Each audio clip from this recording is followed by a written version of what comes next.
अस्सलाम वालेकुम। आप J91 न्यूज़ रमज़ान स्पेशल देख रहे हैं और मैं हूँ अरशद खान और मैं मोमिना इम्तियाज़। नाज़रीन, जैसे आपको पता है कि ईद करीब आने वाली है और ईद के लिए हर एक इंसान की तैयारी जो है ज़ोरों शोर से जारी है। आज ईद से रिलेटेड दो कंसर्न इश्यूज हैं जिसके ऊपर हम आपके सामने मालूमात फराहम करने की कोशिश करेंगे। सबसे पहले बात करेंगे कि ईद के लिए जिस तरीके से कपड़ों को बनाया जाता है उससे कंसर्न क्या इश्यूज होते हैं और दर्जी हजरात जो है किन मसाइल के शिकार होते हैं और उनकी वजह से अवाम किन मसाइल के शिकार होते हैं, इनके बारे में हम आपको बुनियादी मालूमात फराहम करने की कोशिश करेंगे। साथ ही साथ हम बताएंगे कि बाज़ारों में आपको रश दिखाई देता है और लोग जो है ज़ारों कतार वो शॉपिंग के लिए निकलते हैं बाज़ारों में और मुख्तलिफ किस्म की खरीदारी में वो लोग मसरूफ होते हैं। तो आज के J91 रमज़ान स्पेशल में हम आपको बताएंगे कि ईद से करीब हम किन मसाइल के शिकार होते हैं और उन मसाइल का हल क्या है। मेरे ख्याल से सबसे पहले ज़रा नाज़रीन को बता दें कि जब ईद आता है तो इंसान सबसे पहले किस चीज़ की तैयारी करते हैं? शॉपिंग, कपड़े वगैरह की तैयारी करते हैं। तो नाज़रीन, उससे रिलेटेड एक इशू है कि एक तो आप ईद से पहले अपने लिए कपड़े बनाते हैं रिलैक्स माहौल में। कुछ लोग ऐसे भी होते हैं जो रमज़ान से पहले भी अपने लिए कपड़े बनाते हैं और उन्हें रिलैक्स होकर फिर यूज़ करते हैं, यानी ईद के दिन पे। अच्छा, कुछ लोग ऐसे होते हैं जो ईद के 2-3 दिन रह जाए उसी दौरान बाजार में कपड़े खरीदने के लिए जाते हैं और फिर दर्जी की मिन्नत समाजत करते हैं और इसी दौरान जब ईद का दिन आता है, जब वो कपड़े पहनने लगते हैं ईद की नमाज के लिए, तो उसके कपड़े जो है बेहतरीन तरीके से उसकी सिलाई नहीं होती, तो हज़ारों मसाइल होते हैं। अच्छा, जब उसकी सिलाई बेहतर ना हो तो फिर वो ईद की नमाज के बजाय वो दर्जी को ढूंढने लगता है, तो दर्जी को ढूंढने के लगता है और फिर लड़ाई झगड़े जो है वो बाकायदा तौर पर शुरू हो जाते हैं। हर दिन के लिहाज से हम कहते हैं ना, हर 3 दिन है ना, तो हर दिन के लिए नया नया ड्रेस बनाने के लिए होते हैं और यही शिकायत टेलर्स की भी होती है कि आपने इतना प्रेशर हम पे डाल दिया। इलेक्ट्रिसिटी पाकिस्तान की सिचुएशन देखिए तो इस सिचुएशन में ऐसे नहीं हो सकता थे। जी बिल्कुल नाज़रीन, आप देख सकते हैं जिस तरीके से हमारी सोसाइटी में कुछ घराने ऐसे भी होते हैं। अच्छा, पहले तो अमीर घराने ऐसा करते हैं, अब गरीब लोग भी जो मेहनत मजदूरी करते हैं, जो कि फैशन बन चुका है। हर दिन के लिए 3 दिन बाकायदा तौर बनाए जाते हैं, तो हर दिन के लिए अलग अलग कपड़े बनाना वो एक फैशन बन चुका है। अगर आपके पास पैसे है या नहीं, लेकिन आप कर्जदार करते हैं और आप अपने लिए अलग अलग कपड़े जो है वो बना देते हैं, क्योंकि अब ये फैशन है। आपके कजन्स, आपके दोस्त, आपकी फैमिली, आपके रिलेटिव में लोग मुख्तलिफ कलर्स के कपड़े हर एक दिन के ऊपर वो पहनते,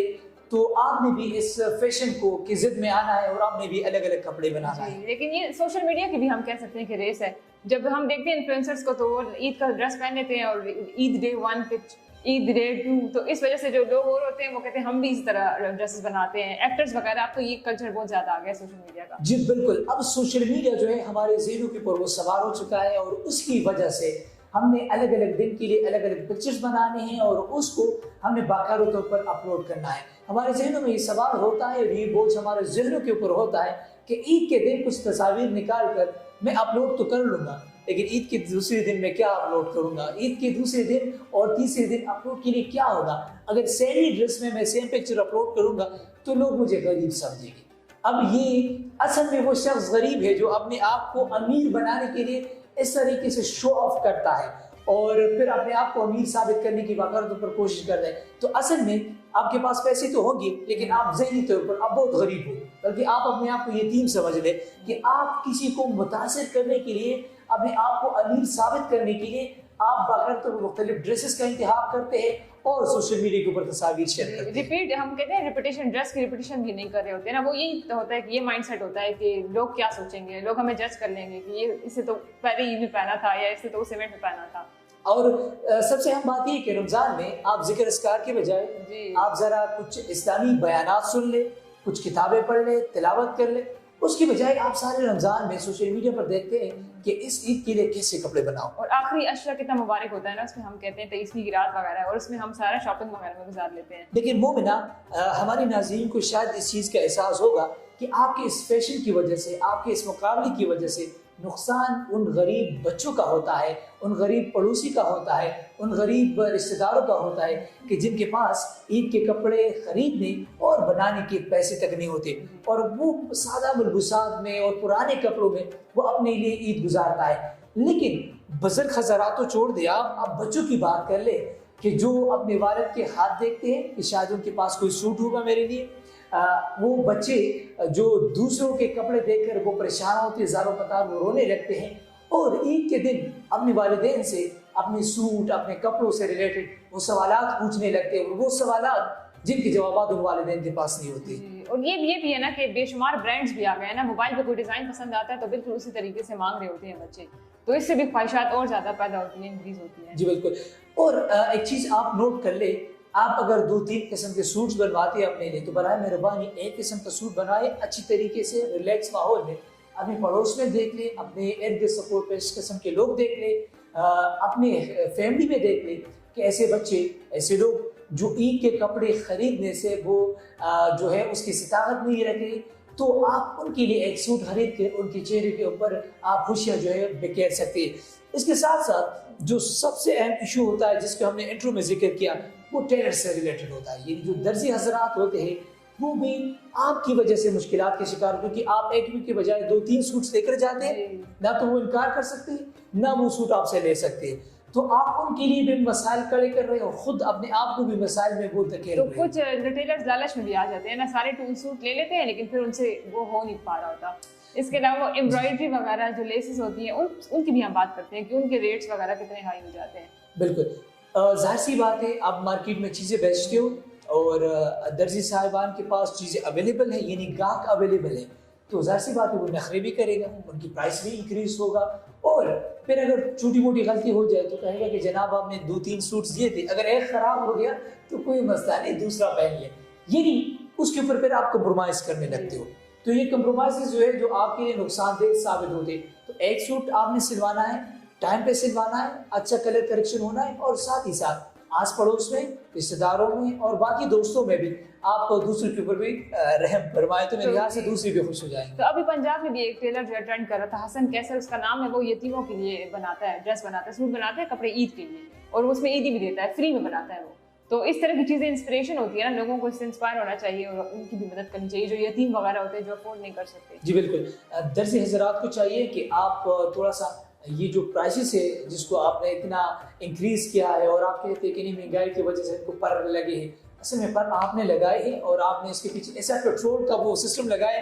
कि जो रुकने का नाम ही नहीं ले रहा। तो बराए मेहरबानी जितना आप कपड़े बना सकते हैं, एक तो उस हद तक आपने कपड़े लेने हैं, दूसरा जाहिर सी बात है जो लोग होते हैं, जो गाहक होता है, एक ही दिन होते हैं, इसमें ऐसे लोग होते हैं जो हर ईद के ऊपर सिर्फ कपड़े बनवाते हैं, अपने सिलवाते हैं, तो वो अगर एक ही सूट होगा उसका और आप वो भी ख़राब कर ले ऊपर से, तो बेचारा बड़ी ईद का इंतज़ार करेगा या नेक्स्ट ईयर वो ईद का इंतज़ार करेगा। तो ऐसे लोग होते हैं जो बड़े मुश्किल से अपने लिए कपड़े खरीदते, अगर आप उनके कपड़े ख़राब करवाते हो अपनी लालच की वजह से, टाइम की वजह से, तो मेरे ख्याल से उनके लिए ईद जो है और ये आपकी ये करतूत मौत के बराबर है। तो अभी पाकिस्तान की इकोनॉमिक सिचुएशन भी ये चल रही है कि मुश्किल है कि इस दफ़ा कोई ईद पे अपने लिए 3-3 ड्रेस भी बना ले, एक ही बनाएगा, जिसमें हम शॉपिंग का हाल देख रहे हैं। नाज़रीन, ये जिस तरह मोमिना ने आपको बताया कि शॉपिंग की वजह से, प्राइसेस की वजह से, महंगाई की वजह से जो प्राइसेस है वो इंक्रीज हुए, तो ज़्यादातर लोग जो है इस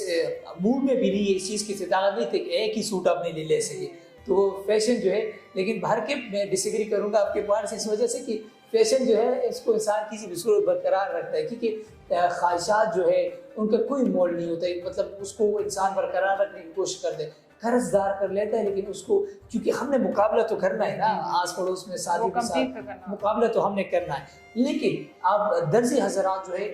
कोशिश करें, अगर आपके कपड़े ख़राब बने, पहले तो दर्जी को नहीं चाहिए कि इस तरीके से वो आपके लिए ख़राब कपड़े बनाए, लेकिन बिलफर्ज अगर हो जाए मेरे ख्याल से फिर हमें थोड़ा सा सब्र करना चाहिए, बजाय इसके कि आप ईद की नमाज के बजाय आप पिस्तौल लेकर आप दर्जी के पीछे आप घूमने लगते हो, तो मेरे ख्याल से ये नहीं होना चाहिए। आप खुशी की दिल को लड़ाई झगड़े दुश्मनी में आप तब्दील करते हो। और अब सर ये भी सोचें कि जो दर्जी हजरात है, चले वो टाइम का वो लालच करते हैं, वो चीज़ होती है, लेकिन पाकिस्तान में इलेक्ट्रिसिटी का जो इशू चल रहा है, आप जरा इसको भी मद्देनजर रखें कि बेचारे का क्या कसूर होगा अगर आपका एक सूट जो है वो टाइम पे ना बन सका। तो कहते हैं कि थोड़ा सा कंप्रोमाइज़ करने से, थोड़ा सा आप गुजारा कर रहे हैं, थोड़ा सा दर्जी साहब जो है वो गुजारा कर लेगा। मोमिना, नेक्स्ट जो हमारा नेक्स्ट टॉपिक है उसमें हम थोड़ा सा बताते हैं नाज़रीन को, शॉपिंग से रिलेटेड बताते हैं कि पेशावर में, चूँकि आपका खुद सदर से पेशावर से आपका ताल्लुक है, पेशावर में शॉपिंग की क्या सूरत हाल इस वक्त? पेशावर में बहुत ज़्यादा, अगर आप जाते हैं ना गोरा बाजार जाएं, गोल मार्केट जाएं, तो पाँव रखने की जगह नहीं है, स्पेशली अफ्तारी के बाद। लेकिन अब तो अफ्तारी से पहले भी इतनी रश है। और एक रिपोर्ट के मुताबिक तो लोग अपनी 30% जो सैलरी है ना रमजान वाली, वो ईद की शॉपिंग में इन्वेस्ट कर देते हैं। अच्छा, मतलब ये हमने आपके साथ एक रिसर्च शेयर की कि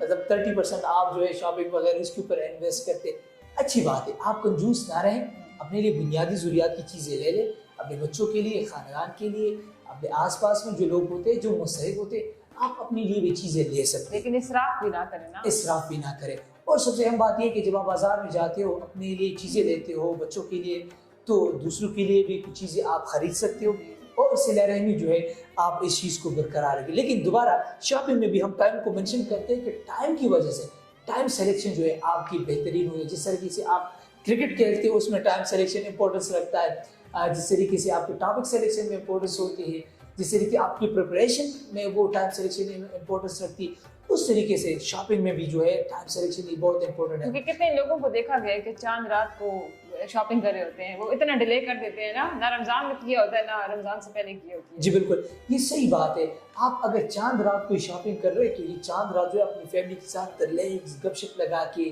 थोड़ा सा तिलावत करके, थोड़ा सा आगे स्ट्रेटजीज प्लान्स के बारे में आप सोचिए, तो इसके बजाय आप शॉपिंग के लिए निकलते हो, ना खासा कोई हादसा पेश आ जाए उस दौरान तो आप मज़ीद मुश्किलात के शिकार हो जाते हो। तो अच्छा, ये जब आप ईद करीब आती है तो आप शूज़ की बात कर रहे हैं, आप कपड़ों की बात करें, आप कॉस्मेटिक की बात करें, इनकी प्राइसेस जो है वो इंक्रीज़ हो जाती है। उसकी बुनियादी वजह ये है कि उसकी खरीदार जो है उसमें इंक्रीजमेंट आती है। तो खरीदार में इंक्रीजमेंट आती है तो दुकानदार जो है जाहिर सी बात है उसको प्राइस को इंक्रीज़ कर लेते हैं। नाज़रीन, शॉपिंग से रिलेटेड ज़रा हम आपको बताते हैं कि जब ईद करीब आती है लोग शॉपिंग के लिए निकलते हैं, लेकिन इसके साथ साथ रश में भी एक इजाफा हो जाता है और फिर जो है लोगों का चलना ही मुश्किल हो जाता है। जो लोग हॉस्पिटल के लिए जाते हैं या ऑफिस के लिए निकलते हैं या दूसरी बुनियादी ज़रूरियात को पूरा करने के लिए निकलते हैं, वो लोग भी जो है आपकी, मैं एक किस्म को कहूँगा कि आपकी अय्याशी की वजह से वो मुश्किलात के शिकार हो जाते हैं। और ज़रूरी नहीं है कि आप अफ्तारी के बाद निकलें और आप शॉपिंग करें, आप दिन के टाइम में भी आप शॉपिंग कर सकते हैं।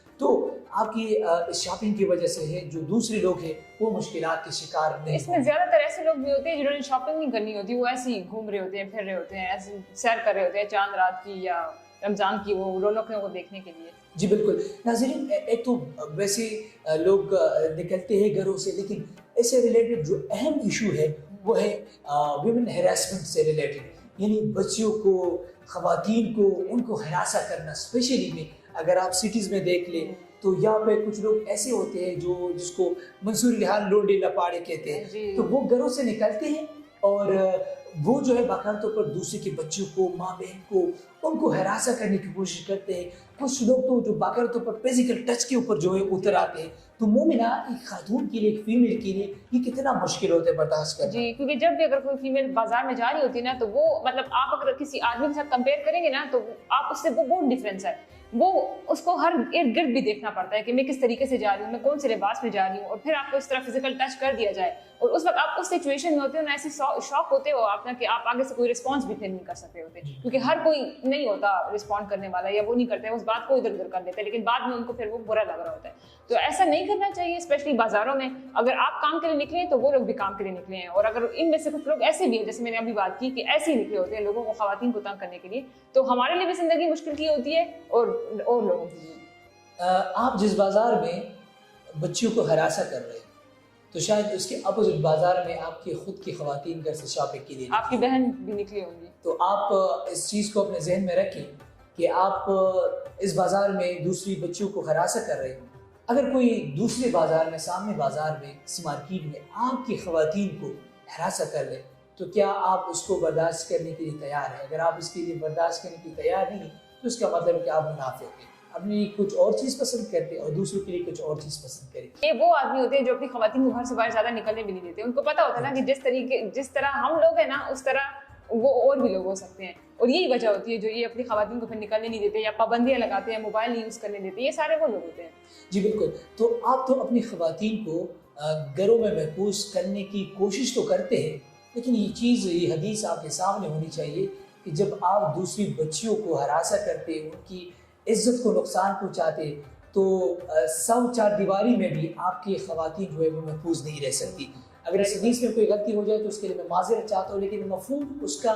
इस तरीके से है कि चार दीवारी में भी आपकी ख़वातीन जो है महफूज नहीं रह सकती। ये चीज़ आप ज़हन नशीं कर ले तो आप अपने लिए भी महफूज तरीके से शॉपिंग कर ले और दूसरी ख़वातीन को, बच्चों को भी आप महफूज तरीके से शॉपिंग करने दें, ताकि ईद के लिए वो अपनी बुनियादी ज़रूरियात को पूरी कर सके। आज के रमज़ान स्पेशल में मेरे ख्याल से यही तक हम इजाज़त चाहते हैं। अल्लाह हाफ़िज़। अल्लाह हाफ़िज़।